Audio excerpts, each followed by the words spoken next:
How to update your Amazon app on Android or iOS. Keeping your Amazon app updated ensures you have the latest features, security patches, and performance improvements.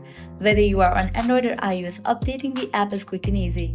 In this guide, I'll show you how to update your Amazon app on both Android and iOS device step by step. Let's dive in. Launch your Play Store or the App Store. Now at the very top, you'll see the search box. Whether you type in the app name Amazon and then search for it, where that app will appear. After app appears, click on it. You'll find the option of open or update. If you find the option of update over here, you have to click on it, where that update process will start. In the case you find the option of open as mine, that means the app is already up to date. Once you click on the option of update, the app will automatically install the latest version, and once completion of update process, you can launch it, provide your credentials, log into your account and use it. And that's how you update your Amazon app on both iPhone and Android. Keeping your app up to date ensures you are getting the best shopping experience.